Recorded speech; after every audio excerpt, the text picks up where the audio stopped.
Elle dit toujours qu'elle t'aime, mais elle ne s'intéresse plus à toi depuis longtemps. Et tu ne le remarques même pas. Tu continues à faire des projets, à rêver d'un avenir avec elle, alors que, dans sa tête, la rupture est déjà là. Elle n'a simplement pas eu le courage, ni la volonté de te l'avouer. Le plus cruel, c'est que souvent, elle-même ne se l'avoue toujours pas. Elle fait comme si tout allait bien. Elle continue ses gestes automatiques, ses réponses monosyllabiques, ses baisers froids, ses excuses bidons. Et toi, tu es là, à investir, à croire, à insister, à te tromper. Sais-tu quelle est la vérité qui fait mal? Elle n'a plus de papillons au ventre quand tu es là. Elle ne sourit plus spontanément à tes messages. Elle ne te voit plus comme l'homme qu'elle a choisi, mais comme celui dont elle veut se libérer.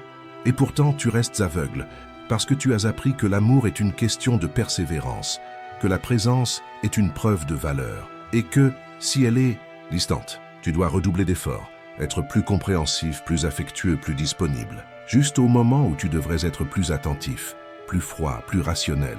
Je sais ce que tu ressens en ce moment. Un nœud à l'estomac, une oppression dans la poitrine. Car ce scénario n'est pas qu'une hypothèse. C'est peut-être exactement ce que tu ressens en ce moment.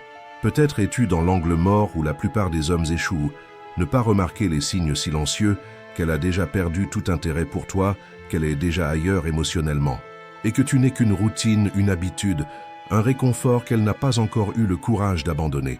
Et je vous le dis, cet aveuglement vous coûte cher. Il vous mène à l'humiliation, au rejet inattendu, à la douleur d'être rejeté sans même comprendre pourquoi. Combien d'hommes sont venus me voir avec la même histoire? Elle a dit qu'elle avait besoin de temps. Et quand j'ai regardé, elle était déjà avec quelqu'un d'autre. C'est le schéma. Et c'est pourquoi aujourd'hui, ici, je vais vous ouvrir les yeux. Il faut apprendre à identifier les signes dès maintenant. Ces phrases subtiles, voire banales, mais qui véhiculent un message dévastateur. Elle ne veut plus de vous. Et plus tôt vous en prendrez conscience, plus tôt vous pourrez vous protéger. Plus tôt vous pourrez agir comme un homme stoïque qui ne supplie pas, ne plaide pas, n'insiste pas, mais qui observe, comprend et se positionne avec sang-froid, maîtrise et dignité. Alors respirez profondément et restez avec moi. Car ce qui suit peut vous épargner l'une des plus grandes souffrances qu'un homme puisse ressentir. Être abandonné par quelqu'un qui lui a juré un amour éternel sans même se rendre compte du danger. Et maintenant, vous comprendrez pourquoi. Tant d'hommes ignorent ces signes. Et en quoi vous serez différent. Mais d'abord, laissez-moi vous le dire d'avance. Ce que vous allez entendre n'est pas agréable. C'est réel, c'est brutal, et cela vous changera à jamais. Si vous souhaitez cesser d'être un homme trompé et devenir un homme qui voit, réagit et s'apprécie, cette chaîne est faite pour vous. C'est ici que les hommes s'éveillent, évoluent et se rassemblent pour ne plus jamais accepter les miettes émotionnelles.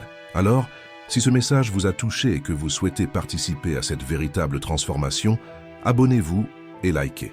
Ce n'est que le début de l'homme que vous êtes sur le point de devenir. Vous l'avez senti, mais vous l'avez ignoré. Elle a commencé à répondre à vos messages avec moins d'enthousiasme, à préférer être occupée, à sortir avec ses amis sans même vous inviter. Et pourtant, vous pensiez que ce n'était qu'une phase, que le stress du travail ou le rythme effréné du quotidien expliquait sa distance.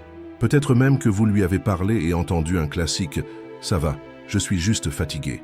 Et vous vouliez y croire? Bien sûr que oui, parce que croire fait moins mal que d'affronter la vérité. Parce qu'admettre qu'elle s'éloigne, c'est affronter la peur que vous cherchez à éviter à tout prix, la peur de perdre, d'être rejeté, de ne plus être à la hauteur. Je comprends, tous les hommes sont passés par là. Ce moment silencieux et étouffant où l'on réalise qu'on se bat seul, qu'on nage à contre-courant. Et on insiste, on se donne davantage, on est encore plus présent, plus compréhensif, plus disponible, pensant qu'ainsi elle vous regardera à nouveau comme avant. Mais non, parce qu'elle est déjà émotionnellement absente. Et on n'a toujours pas réalisé qu'à cet instant précis, son excès de générosité ne fait qu'accentuer la distance. Tu n'es pas faible parce que tu y crois. Tu n'es pas idiot parce que tu insistes. Tu as simplement agi comme beaucoup d'hommes, par peur de perdre et non par perception de la réalité. Et sais-tu ce qui est le plus cruel? Elle le remarque. Elle remarque que tu es là, incertain, anxieux, dépendant de son amour pour te sentir suffisamment bien. Et plus tu le remarques, plus tu perds le respect, plus tu perds l'intérêt. C'est un cercle vicieux, invisible, mais fatal. Je sais que tu revis peut-être certaines scènes en ce moment. Ce jour-là, elle a évité le baiser. Ce soir-là, elle s'est tournée vers toi et t'a dit qu'elle avait mal à la tête. Ce texto affectueux auquel elle a répondu d'un simple « Ok ». Tu t'es demandé « Est-ce que j'exagère » Non, vraiment pas. Tu sens, même si c'est juste intuitif, que quelque chose a changé. Mais personne ne t'a appris à décrypter ces signes. Personne ne t'a préparé à comprendre ce que signifie une femme qui commence à se déconnecter émotionnellement. Et c'est précisément pour cela que vous êtes ici. Pour enfin entendre sans détour et sans détour ce que personne n'a jamais eu le courage de vous dire. Il y a des phrases qu'une femme prononce quand elle perd son intérêt. Des phrases qui paraissent innocentes, qui ressemblent à des excuses banales, mais qui en réalité annoncent la fin. Et si vous ne savez pas les identifier, vous serez surpris, vous serez rejeté, on se moquera de vous. Mais calmez-vous, pas de panique. Maintenant, vous allez apprendre. Vous allez comprendre chacune de ces phrases, leur signification et surtout comment un homme stoïque y réagit. Préparez-vous, car ce qui va suivre est la clé pour ne plus jamais être pris au dépourvu. Et ce n'est pas tout. Dans cette vidéo, je vais vous montrer exactement pourquoi la plupart des hommes ne parviennent pas à repérer ces signes et comment vous pouvez être différent. Et maintenant, je veux vous demander franchement et sans détour, allez-vous continuer à être l'homme qui ferme les yeux sur l'évidence ou allez-vous être l'homme qui la voit enfin avant d'être rejeté? Car le prochain signe pourrait être le dernier et ceux qui ne sont pas préparés tombent sans prévenir. Dites-moi dans les commentaires, à quel moment avez-vous senti que quelque chose n'allait pas, mais avez choisi de l'ignorer? Soyons honnêtes, entre hommes, aujourd'hui vous comprendrez quelque chose qui changera radicalement votre vision des relations. Ce n'est ni une exagération, ni un discours de motivation creux. C'est un appel, car à partir de maintenant, vous découvrirez les 9 phrases les plus courantes qu'une femme prononce lorsqu'elle se désintéresse, et que la plupart du temps, l'homme ignore tout simplement. Non pas par stupidité ni par manque de caractère, mais par manque de perception émotionnelle, parce qu'il n'a pas été formé à lire entre les lignes, à déchiffrer ce qui se cache réellement derrière des mots apparemment anodins. Et laissez-moi vous dire une chose, reconnaître ces signes ne signifie pas créer de la paranoïa, ni se méfier de tout, ni traiter chaque femme comme une infidèle potentielle. Non, il s'agit de se protéger. Il s'agit de développer un radar silencieux qui vous permet de percevoir quand le terrain est déjà glissant, quand la connexion est déjà en train de s'effondrer, afin d'agir intelligemment, avec sang-froid et dignité. Car si vous n'apprenez pas à identifier ces phrases, vous retomberez dans le même piège. Vous insisterez alors que vous auriez dû reculer. Vous céderez alors que vous auriez dû vous protéger. Vous vous humilierez alors que vous auriez dû partir. Péripin. Phrasés que je vous dévoilerai bientôt sont comme de petites fissures annonçant l'effondrement imminent de la structure. Le problème est que, dans sa hâte de sauver ce qu'il ressent, l'homme ignore les signes, tente de les combler avec plus d'affection, plus de dévouement, et ne fait qu'accélérer l'effondrement. Mais vous ne revivrez pas cela, car, en comprenant le sens réel de chacune de ces phrases, vous aurez une longueur d'avance. Vous saurez percevoir le moment opportun pour ajuster votre posture, vous préserver, reprendre le contrôle de vos émotions, au lieu de vous laisser entraîner par la confusion, le désespoir, le besoin aveugle de faire en sorte que tout fonctionne. Alors, restez avec moi jusqu'à la fin de cette vidéo, car ce que vous allez apprendre ici n'est pas seulement du contenu, c'est un outil de survie émotionnelle. C'est la clé pour ne plus jamais être pris au dépourvu, ni surpris par le classique « ce n'est pas toi, c'est moi », alors qu'en réalité, c'était quelqu'un d'autre. Et je vous le promets, si vous assimilez ce que je vais partager avec vous maintenant, vous ne serez plus jamais le même homme. Vous ne serez plus jamais l'homme qu'on a laissé tomber sans comprendre pourquoi. Vous serez l'homme qui voit, qui comprend, qui prend position. Et vous savez ce qui rend cela encore plus puissant? Dans quelques minutes, je vais vous montrer pourquoi vous pouvez croire chaque mot que je vous dis et pourquoi j'ai l'autorité absolue pour en parler. Des années à écouter les histoires d'hommes comme vous, des années à analyser les comportements, les schémas et les dynamiques relationnelles. Je ne parle pas de théories abstraites, de livres de développement personnel ou de discours creux. Je parle de cas réels, d'histoires répétées, avec une précision effrayante. Des hommes qui, comme vous, se sont donnés, ont fait confiance, ont cru, et ont été surpris par l'éloignement silencieux de la femme qu'ils prétendaient aimer. Savez-vous ce qu'ils avaient tous en commun? Ils ne remarquaient pas les signes. Ils ne savaient pas interpréter ces petits changements, ces phrases prononcées presque sans intention, mais qui portaient en elles une vérité brutale. Son intérêt s'éteignait déjà, et ils étaient prisonniers d'une illusion. Et j'ai vu d'innombrables fois la douleur gravée sur le visage de ces hommes quand, après tout cela, ils reprenaient leurs esprits et réalisaient qu'ils auraient pu éviter tant de souffrances s'ils avaient été plus attentifs. J'ai étudié le comportement féminin en profondeur, non pas pour créer des formules magiques de séduction ou de manipulation. Cela ne m'intéresse pas. J'ai étudié pour comprendre comment fonctionne cette dynamique silencieuse, presque invisible, qui ronge les relations, sans même que la plupart des hommes ne s'en rendent compte. Et la conclusion est claire. Il existe un schéma récurrent. Une séquence de phrases, d'attitudes et de comportements se répète, tel un scénario préétabli, dès qu'une femme commence à se désintéresser. Et c'est précisément cette expérience directe avec tant d'histoires, qui m'a amené ici à vous parler aujourd'hui, avec la conviction de quelqu'un qui ne se contente pas d'exprimer une opinion, mais qui vous met en garde. Ce que je vais vous montrer dans cette vidéo n'est ni une supposition, ni une intuition. C'est une réalité que j'ai constatée des dizaines, voire des centaines de fois. Et si vous n'apprenez pas à la reconnaître, vous finirez par la vivre, aussi avec toute la douleur que cela implique. Alors écoutez attentivement chaque mot. Je ne suis pas là pour vous réconforter, mais pour vous préparer, pour que vous n'ayez pas à vivre ce que tant d'autres ont vécu. Pour que, lorsqu'une de ces phrases surgisse dans votre vie, vous ne vous sentiez pas perdu, en quête d'explication, en vous culpabilisant ou en croyant avoir fait quelque chose de mal. Mais au contraire, que vous sachiez exactement ce qui se passe et que vous puissiez vous positionner fermement, clairement et stoïquement. Et maintenant que vous comprenez pourquoi vous pouvez faire confiance à ce que je vais vous révéler, préparez-vous. Dans quelques secondes, je vais vous emmener au cœur du scénario réel où tout cela se produit. Et vous verrez en détail comment ce processus silencieux se déroule, peut-être même en reconnaissant des épisodes de votre propre vie. Alors maintenant, à vous de jouer. Choisirez-vous de continuer dans l'obscurité, en trébuchant, sur les mêmes erreurs que tant d'hommes, ou choisirez-vous d'ouvrir les yeux et de prendre le contrôle avant qu'il ne soit trop tard? La décision vous appartient. Un chemin mène à la souffrance répétée, l'autre à la lucidité stoïque que peu ont le courage d'affronter. Choisissez judicieusement, car la suite pourrait tout changer. Elle a commencé à rentrer plus tard, d'abord pour un rendez-vous professionnel, puis pour une réunion entre amis, puis le silence. Son téléphone portable qui traînait autrefois à la maison est désormais toujours à portée de main, l'écran tourné vers le bas. Les messages autrefois pleins d'affection et d'enthousiasme sont désormais des réponses courtes et sans « Ah maintenant, ok, je suis fatigué ». Vous remarquez que son toucher a changé. Elle n'a plus cette spontanéité, ce désir de vous serrer dans ses bras, de se blottir contre vous. Le baiser, autrefois plein d'intention, est devenu un baiser mécanique, presque un acte formel. Et chaque soir, lorsque vous insistez pour vous rapprocher, elle lâche, comme si elle lançait une bombe et s'éloignait. Je crois qu'on a besoin de temps. Tu ne comprends pas. Que s'est-il passé? Qu'as-tu fait de mal? Elle disait toujours qu'elle t'aimait, vous aviez des projets, vous voyagiez ensemble, vous riez aux mêmes blagues. Comment ça? Tu as besoin de temps. Le terrain semble s'ouvrir. Tu essaies de discuter, tu essaies de comprendre, tu cherches une raison. Mais elle baisse les yeux et répète une phrase toute faite. Tu mérites quelqu'un de mieux. C'est à ce moment-là que vous réalisez qu'elle n'est plus là.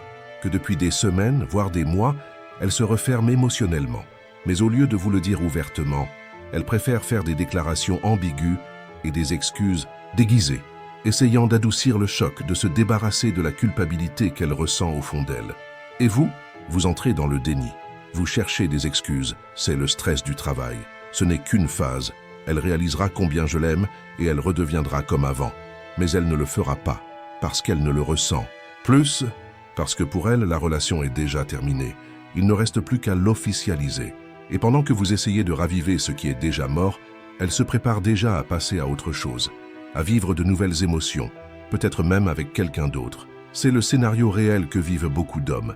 Mais, que peu admettent, c'est le processus silencieux de désintérêt, de détachement émotionnel qui se manifeste d'abord par de petites actions, puis par des phrases qui devraient sonner l'alarme, mais que vous, aveuglés par l'espoir, persistez à interpréter comme un simple mauvais moment.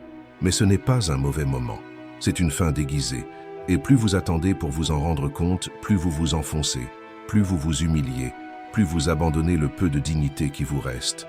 Et c'est précisément pour vous empêcher de tomber dans ce cycle que je suis là, vous avertissant et vous montrant comment reconnaître les signes avant qu'il ne soit trop tard. Et maintenant que vous avez visualisé ce scénario, que vous avez peut-être même vécu, je dois vous montrer quelque chose d'encore plus important, la vérité brutale qui se cache derrière ces phrases. Et croyez-moi, ça fait mal, mais ça libère aussi. Alors ne bougez pas. Ces phrases ne sont pas des conseils, mais des avertissements. Ce ne sont pas des tentatives sincères de réparer la relation ou de trouver des solutions. Ce sont des adieux déguisés. Et le plus cruel, c'est qu'elles ne sont pas dites pour vous aider à comprendre ce qui se passe, mais plutôt pour alléger sa culpabilité, pour apaiser sa conscience. J'ai besoin de temps. Ce n'est pas toi, c'est moi. Tu mérites quelqu'un de mieux. Vous voyez, aucune de ces phrases ne parle d'amour, de désir, de volonté de continuer. Ce sont toutes des manières camouflées de dire « je ne te veux plus, mais je n'ai pas le courage d'être direct ». Et vous, prisonniers de l'espoir, vous vous accrochez à ces phrases comme si elles étaient des espoirs de salut, comme si elles indiquaient qu'il y a encore une chance. Mais il n'y en a pas. Ces mots, prononcés sur ce ton, dans ce contexte, ne sont pas des ponts. Ce sont des murs. Ce sont des barrières qu'elle construit pour prendre ses distances, pour justifier sa distance, pour éviter de se sentir comme le méchant de l'histoire. Mais ironiquement, en essayant de ne pas vous blesser, elle finit par vous blesser encore plus car elle vous laisse coincé dans un vide émotionnel où vous ne savez pas s'il faut attendre ou abandonner, s'il faut insister ou s'éloigner. Et voici la vérité qui vous libère. Quand une femme commence à dire ce genre de choses, elle a déjà perdu tout intérêt. Inutile de discuter, inutile de se déclarer, inutile de planifier des voyages ou de faire des surprises. Elle n'est plus connectée. En fait, elle vous prépare à une séparation définitive et souvent, sans même s'en rendre compte, elle fait aussi de la place à quelqu'un d'autre. Car la place que vous occupez est déjà vacante et elle le sent avant même de vous l'annoncer. Il faut comprendre que ces phrases ne sont pas de simples mots jetés au vent. Elles sont le symptôme d'une décision émotionnelle déjà prise. Ignorer cela revient à se condamner à l'une des pires humiliations. Continuer à investir, à donner, à se donner, pour finalement être rejeté, comme quelqu'un qui se débarrasse d'un objet devenu inutile. Alors, à partir de maintenant, je veux que vous n'entendiez plus jamais ces phrases de la même façon. Je veux que vous compreniez immédiatement que, lorsqu'une femme dit « j'ai besoin d'espace » ou « je ne veux pas te faire de mal », elle se ferme déjà. Et au lieu de lui courir après, de désespérer, respirez, tenez bon et prenez le contrôle de la situation. Parce que, à partir du moment où vous reconnaissez la vérité, vous pouvez commencer à vous protéger émotionnellement et à agir avec la dignité et le sang-froid qu'un homme stoïque devrait avoir. Et maintenant que la réalité est claire pour vous, le moment du changement est arrivé. Je vais vous montrer comment transformer cette douleur en force, comment utiliser le stoïcisme comme un bouclier que personne d'autre ne pourra franchir. Marc Aurèle a dit « Tu as pouvoir sur ton esprit, pas sur les événements. Prends-en conscience et tu trouveras la force. » C'est précisément là que l'homme stoïcien diffère de l'homme moyen. L'homme moyen entend une de ces phrases et désespère. Il réagit émotionnellement, il supplie, il perd le contrôle, il perd sa dignité. Mais l'homme stoïcien, il respire. Il ne réagit pas impulsivement, il observe, il comprend et choisit de garder un contrôle absolu sur lui-même. Quand vous réalisez que son intérêt s'estompe, que les phrases qu'elle débite sont en réalité des signes évidents d'une déconnexion émotionnelle, vous cessez de paniquer. Vous ne vous soumettez plus au jeu humiliant de reconquérir quelqu'un qui a déjà décidé de partir. Au contraire, vous ajustez votre posture, vous vous endurcissez, vous vous repliez sur vous-même, vous vous protégez. Vous commencez à agir froidement, non par vengeance mais par instinct de survie. Le stoïcisme est exactement cela, un bouclier contre la manipulation émotionnelle, contre les souffrances inutiles, contre l'auto-sabotage auquel tant d'hommes se livrent face à la séparation de la femme qu'ils aiment. Car voyez-vous, vous n'avez aucun contrôle sur ce qu'elle ressent. Vous ne pouvez pas la forcer à vous aimer à nouveau. Vous ne pouvez pas exiger qu'elle reste à vos côtés si elle n'en a plus envie. Mais vous avez un pouvoir absolu sur la façon dont vous gérerez la situation. Et c'est là que votre véritable force émerge. Lorsque vous comprenez que la fin d'une relation ne signifie pas la fin de votre vie, que sa séparation n'est pas une condamnation à mort, mais juste un événement, comme tant d'autres qui surviendront dans votre vie. L'homme stoïque ne se définit pas par ce qu'il perd, mais par ce qu'il construit à partir de ses pertes. Il n'est pas celui qui ne tombe jamais, mais celui qui, lorsqu'il tombe, se relève plus frais, plus fort, mieux préparé. Alors, lorsque vous entendez une de ces phrases, ne la voyez pas comme une provocation ou un défi à relever. Voyez-la plutôt comme un avertissement, un appel. Ajustez votre trajectoire, à renforcer votre esprit, à affiner votre caractère. Car au final, la seule chose que vous pouvez vraiment contrôler, c'est votre réaction. Et une fois que vous maîtrisez cela, Personne d'autre n'a de pouvoir sur vous. Voilà l'essence même du stoïcien. Il ne s'agit pas d'être indifférent ou insensible. Il s'agit de faire preuve de lucidité, d'avoir un but, une force tranquille. Il s'agit de ne pas laisser la perte d'un être détruire qui l'on est. Et maintenant que vous savez comment le stoïcisme devient votre plus grand bouclier, le plus important de cette vidéo est arrivé. Je vais vous donner une par une les 9 phrases que vous devez identifier immédiatement dès qu'elles apparaissent. Préparez-vous, car c'est votre code de survie émotionnel. Maintenant, je vais vous dire quelque chose que personne ne vous a jamais expliqué aussi clairement. Les 9 phrases qu'une femme dit habituellement lorsqu'elle se déconnecte silencieusement de vous. Des phrases que vous avez souvent entendues, mais dont vous n'avez pas saisi le véritable sens. Allons droit au but. Premier, je suis confus à notre sujet. Lorsqu'une femme dit cela, ne vous y trompez pas. Elle ne cherche pas à clarifier les choses, ni à discuter de la relation pour la renforcer. Cette phrase est un signe avant-coureur de distanciation. Elle est émotionnellement partagée, non pas entre rester avec vous ou améliorer la relation, mais entre rester ou partir définitivement. La confusion qu'elle dit ressentir est, en pratique, déjà un signe que vous perdez de la place dans sa vie. Deuxièmement, j'ai besoin de temps. C'est un classique. Le fameux temps mort est rarement synonyme de période de réflexion ou de découverte de soi. La plupart du temps, c'est une manière subtile de prendre de la distance sans admettre d'emblée son désir de rompre. Elle a besoin d'espace, non pas pour renouer avec vous, mais pour vivre l'absence, pour tester la vie sans vous, et souvent pour se rapprocher de quelqu'un d'autre sans porter le poids de la culpabilité de la rupture officielle. Troisième, tu mérites quelqu'un de mieux. Ici, elle arbore un masque de générosité, mais en réalité, elle essaie d'atténuer la culpabilité qu'elle ressent de ne plus vous vouloir. Elle sait qu'elle vous fait du mal, elle sait que vous voulez continuer, alors elle se justifie avec ce cliché. C'est une façon de dire « je ne suis pas capable de vous donner ce que vous voulez, alors partez », mais sans assumer la responsabilité de la fin. Quatrième, ce n'est pas toi, c'est moi. Un autre classique, tenter de rendre la rupture moins douloureuse, de vous décharger de toute responsabilité, mais aussi d'éviter la confrontation directe. Mais en réalité, la plupart du temps, oui, c'est de vous qu'il s'agit, ou plus précisément du fait qu'elle ne ressent plus la même chose. Cette phrase est un bouclier qu'elle utilise pour éviter les discussions ou les justifications superficielles.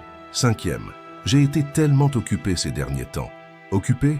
C'est peut-être vrai, mais quand cette excuse revient sans cesse, elle revient à dire « tu n'es plus une priorité ». Avant, même très occupée, elle trouvait toujours le moyen de t'inclure dans sa routine, de t'envoyer un message, de te rencontrer. Maintenant, son activité est devenue une excuse pour une distance qu'elle n'a pas encore eu le courage d'admettre. Sixième, je pense que nous avons besoin d'espace. Cette phrase va de pair avec « j'ai besoin de temps ». C'est une tentative de prendre de la distance sans officialiser la rupture. Lorsqu'elle dit cela, elle est généralement déjà émotionnellement détachée et souhaite prendre progressivement ses distances pour voir si vous trouvez la solution par vous-même. L'espace ici est plus un obstacle qu'une opportunité de rapprochement. Septième, tu veux toujours parler? Ces critiques déguisées révèlent de l'impatience, une déconnexion émotionnelle, voire de l'irritation face à votre présence ou à votre besoin d'attention. Lorsqu'une femme commence à se sentir mal à l'aise face à vos tentatives de dialogue ou d'intimité, c'est un signe clair qu'elle n'accorde plus autant d'importance à votre présence. Ce qui était autrefois perçu comme de l'affection est désormais perçu comme un fardeau. Huitième, je t'aime bien, mais attention, tout ce qui précède le « mais » est sans importance. Ce qui compte, c'est ce qui vient après. Le « mais » est l'introduction à la justification du retrait. Mais je ne suis pas prête, mais j'ai besoin de temps, mais ce n'est pas le bon moment. Chacune de ces suites indique que, malgré son enthousiasme, elle ne souhaite plus investir. Le sentiment existe peut-être, mais le désir, la volonté, tout cela a disparu. Nono, je ne veux pas te faire de mal. C'est peut-être le plus paradoxal, car en disant cela, elle vous blesse profondément. Mais son but est de faire comprendre qu'elle ne veut pas endosser le rôle de celle qui a causé la souffrance. Elle veut quitter la relation en étant celle qui a essayé d'être prudente, qui a tout fait pour éviter la souffrance. Mais au final, elle se décharge simplement de toute responsabilité émotionnelle. Voici les 9 phrases à retenir. Ne soyez pas paranoïaque, ne vous méfiez pas de chaque femme qui dit ce genre de choses, mais développez le discernement nécessaire pour identifier quand une relation est en train de s'essouffler et, plus important encore, pour savoir comment réagir lorsque cela arrive. L'homme stoïque ne réagit pas par le désespoir, l'humiliation, ni par des tentatives pathétiques de reconquérir celui qu'il ne désire plus. Il écoute, comprend, accepte et avance. Il ne cherche à convaincre personne de rester, car il sait que l'amour, lorsqu'il est vrai, ne se demande pas. Il sait que la présence ne se demande pas, elle s'offre. Et si elle n'est pas désirée, il se retire froidement, avec élégance et dignité. Maintenant que vous connaissez ces phrases et leur véritable signification, vous avez une longueur d'avance sur la plupart. Vous avez le code en main pour ne plus jamais être pris au dépourvu, ne plus jamais être surpris par une rupture qui semblait surgie de nulle part, mais qui en fait s'est annoncée petit à petit, sans que vous ne l'ayez remarqué. Et maintenant que vous êtes armé de ces connaissances, je dois conclure cette conversation avec la fermeté qu'elle exige, car il ne suffit pas de savoir identifier, il faut savoir se positionner lorsque ces phrases surgissent. Si elle a déjà dit une de ces choses, ne la suppliez pas, ne la suppliez pas. N'essayez pas de prouver que vous êtes digne d'amour, car votre valeur ne dépend pas de sa validation. Un homme qui comprend cela se libère de l'un des plus grands fardeaux qu'il puisse porter, la conviction qu'il doit convaincre quelqu'un de rester à ses côtés. Vous n'en avez pas besoin, vous ne l'avez jamais fait. Si elle a dit l'une de ces choses, ne le prenez pas comme une provocation, comme une invitation à vous battre pour quelque chose qui est déjà terminé. Considérez-le comme le signe définitif que le cycle est terminé et que, désormais, vous n'avez qu'une seule option raisonnable, relever la tête, reprendre le contrôle de vos émotions et passer à autre chose. Pas de cris, pas de disputes, pas de dramatisation, silence, froideur, présence. L'homme stoïque ne s'effondre pas lorsqu'une femme le quitte. Il ne transforme pas la fin en spectacle de lamentation, il la transforme en opportunité, car il comprend que le rejet n'est pas la fin de son histoire, ce n'est qu'un chapitre difficile peut-être, mais nécessaire, car c'est dans ce chapitre qu'il devient plus fort, qu'il apprend, qu'il se protège pour ne plus jamais être blessé de la même manière. Ne vous y trompez pas, la douleur viendra. Elle vous serrera la poitrine, vous fera passer des nuits blanches, elle ravivera des souvenirs que vous préféreriez oublier, mais vous la supporterez, non pas par insensibilité, mais parce que vous en êtes conscient que l'amour ne vous fait pas mourir, que personne n'a le pouvoir de détruire quelqu'un qui est déterminé à ne pas se détruire lui-même. Voilà l'homme que je veux que tu deviennes. L'homme qui, à l'écoute d'une de ces phrases, ne sombre pas, mais se relève. L'homme qui ne réagit pas avec désespoir, mais avec une froideur stratégique. L'homme qui n'essaie pas de changer sa décision, mais qui transforme son attitude, son état d'esprit, sa vie. Souvenez-vous, avez-vous été trahi? Avez-vous été rejeté? Avez-vous été ridiculisé? Peut-être, mais cela ne vous détruira pas. Cela vous forgera. Les faibles crient. Les stoïques s'élèvent. Et maintenant que vous savez cela, il ne vous reste plus qu'une chose à faire. Décidez. Serez-vous celui qui supplie ou celui qui suit? Si ce message vous a semblé sensé, si, en m'écoutant, vous vous êtes souvenu de phrases que vous avez entendues, de situations que vous avez vécues, de douleurs encore vives, alors commentez maintenant. Je ne supplie pas. Écrivez ceci dans les commentaires, comme un engagement silencieux envers vous-même, pas envers moi, ni envers quiconque vous regarde, mais envers votre propre transformation. Ce n'est pas un lieu pour se lamenter. Ce n'est pas un lieu pour ceux qui cherchent à justifier leur faiblesse ou à nourrir l'espoir de reconquérir quelqu'un qui les a déjà rejetés. C'est le territoire des hommes qui ont choisi d'évoluer en silence, qui ont choisi la froideur stratégique plutôt que la réaction émotionnelle. Des hommes qui ont compris qu'on ne peut pas quémander l'amour, qu'on ne peut pas implorer l'attention, qu'on ne peut qu'imposer sa présence et, faute d'être reconnu, passer à autre chose. Abonnez-vous à la chaîne, car ici, on ne se voile pas la face, on ne vend pas d'illusions, on ne distille pas de phrases de motivation bon marché. Ici, on dit la vérité, brute, directe, dure, la vérité qui vous transforme. Et rappelez-vous, l'homme stoïque ne recherche pas l'acceptation. Il impose sa présence. Et cette présence ne se mesure pas à ceux qui sont à vos côtés, mais à ceux que vous décidez de laisser à vos côtés. Jusqu'à la prochaine vidéo, reste fort, reste silencieux. Et surtout, reste l'homme qu'elle n'oubliera jamais, mais qu'elle n'aura plus jamais.